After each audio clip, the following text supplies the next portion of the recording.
there she is. And there's our queen, just right there. Pure, raw, natural honey. It is perfect. Therefore, our goal is to always bring you your honey just as the bees made it. What is raw honey? Honey starts out as pure flower nectar. The bees collect this and bring it back to their hive. The forager hands this off to the house bees, who then place it into beeswax cells. Those house bees mature the nectar by adding enzymes which convert some of those sugars into other things like hydrogen peroxide. They also evaporate that nectar, which starts out at around 85% water, down to about 18%. In this form, if unaltered, it may last forever. In fact, the oldest honey found was in a woman's tomb that is over 5,500 years old. It was placed there for her to take it into the afterlife. Amazingly, honey is a good medicine that has wonderful healing properties as well. Raw honey is the idea that the honey's original state needs to be preserved, unharmed and unadulterated. We do this by not overheating or overfiltering the honey.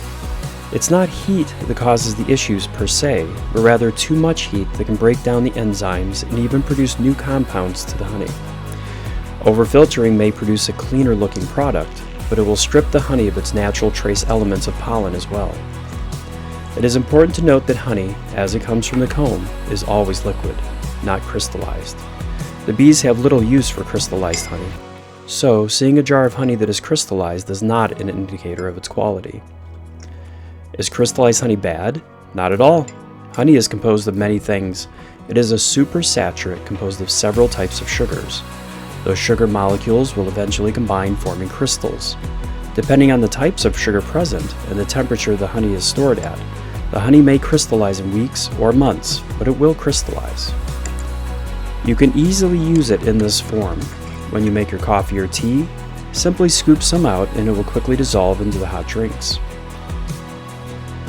If you need to liquefy it for other uses, you can do so, but be careful not to heat it in plastic or to overheat the honey, which can damage or destroy many of its beneficial properties and enzymes.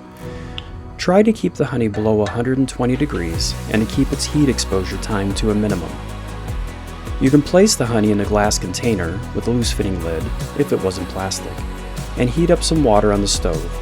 Don't let the water boil, and place the bottle into the steaming water. It will work at dissolving the crystals.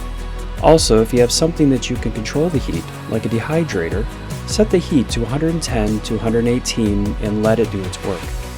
It will take a little while, but it will liquefy the honey with little to no damage. We have such a unique relationship with honeybees, that we have for as far back as we have records. We need them far more than they need us. I am so grateful to have been working with these amazing creatures for 12 years. And we handle them and what they produce with the highest respect, protecting them and their gifts always. Please keep them and us in your prayers always. It is our joy to bring you the best they have to offer. Thank you.